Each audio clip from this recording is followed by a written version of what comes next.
ସୁନ୍ଦର ହେଇଥିବ, କମ୍ ବୟସର ହେଇଥିବ, ଜାଣି ଯାଉଥିକରେ ମୋ ଘର ଭରିଦବ। ହେଲେ କଣ ହବ?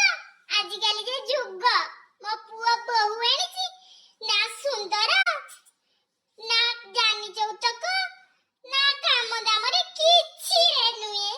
ମୋ ଭାଗ୍ୟ ଏମିତି ହେଇଛି।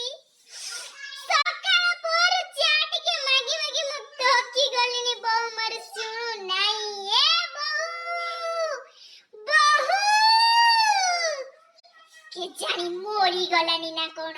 ହାତରେ ସବୁବେଳେ କାଠ ଭଳିଆ ମୋବାଇଲ ଧରି କଣ ତାର ଦେଖୁଛି, ସେଥିରେ ମୁଁ କିଛି ବୁଝି। କଣ ହେଲା? କଣ ହେଲା? ସକାଳ ପହରୁ ଆପଣ ରଡ଼ି ଛାଡ଼ି ରହିଛନ୍ତି ବୋହୁ ବୋହୁ ବୋହୁ ବୋହୁ। ମୋ ପାଖରେ ଆପଣଙ୍କର କି କାମ ରହିଯାଇଛି? ଆପଣ କହୁଛନ୍ତି ମୋତେ ଚାହା ବନେଇକି ଦେବା ପାଇଁ। କ'ଣ ପାଇଁ ଚାହା ବନେଇକି ଦେବି? ଆପଣଙ୍କ ଘରେ ମୁଁ ଚାକର ହେବା ପାଇଁ ଆସିଛି? ଚାହା ବନେଇବା ପାଇଁ ମୁଁ ଆସିଛି? ମା, ତୁ କାହିଁକି ଆମକୁ ଚା ବନେଇକି ଦବୁ? ଚା ତ ମୁଁ ତତେ ବନେଇକି ଦେବି। ତା ଗୁଡ଼ ମୁଡ଼ି ଦେବି, ଭାତ ରାନ୍ଧିକି ତତେ ଖୁଆଇ ଦେବି। ଭାଗ୍ୟ ମୋର। ଆମ ଜମାନା ବେଳେ କେତେ ବଢିଆ ଥିଲା। ଶାଶୁମାନେ ବୋହୂମାନଙ୍କୁ କେଡ଼େ ବଢିଆ ଚୁଟି ଗୁଛା ଧରିକି ପିଟୁଥିଲେ, ଗୋଇଠା ମାରୁଥିଲେ। ମୁଁ ସେତେବେଳେ ଭାବୁଥିଲି ମୋର ଯେତେବେଳେ ବୋହୂ ଆସିବ ମୁଁ ଏଇ ସବୁ କରିବି। ହେଲେ ମୋ ବେଳକୁ ନାହିଁ। ଏ ଜମାନା ବହୁତ ସ୍ୱାର୍ଥପର। ମୁଁ ବହୁତ ଗୋଇଠା ମାଡ଼ ଖାଇଛି, କିନ୍ତୁ ମୁଁ ଦେଲା ବେଳକୁ ନାହିଁ। ଜମାନା ଉଠିଗଲା। ହଁ ଶାଶୁମା, ଆପଣ ସବୁବେଳେ ଗୋଟିଏ କଥାରେ ମୋ ଉପରେ କମ୍ପ୍ଲେନ୍ ଆଣୁଛନ୍ତି ଯେ ମୁଁ କାଠ ଭଳିଆ ମୋବାଇଲ ଧରୁଛି। ଏଥିରେ ଅସୁବିଧା କ'ଣ ରହିଲା ଶାଶୁମା?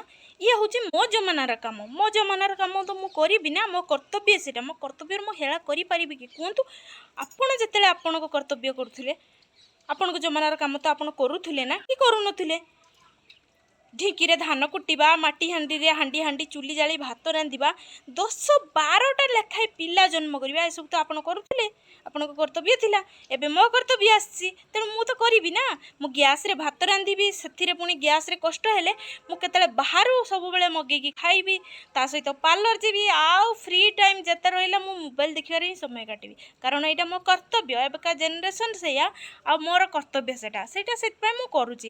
ଆପଣ ମୋତେ କାହିଁକି କର୍ତ୍ତବ୍ୟରେ ଡିଷ୍ଟର୍ବ କରୁଛନ୍ତି? ମୁଁ ଏଇ କାମ କରିବି। ଆପଣ ଏଥିରେ କ'ଣ ଖୁସି ନାହାନ୍ତି? ମୋ କର୍ତ୍ତବ୍ୟ ଶାଶୁମା ଏଇଟା। ହଁ,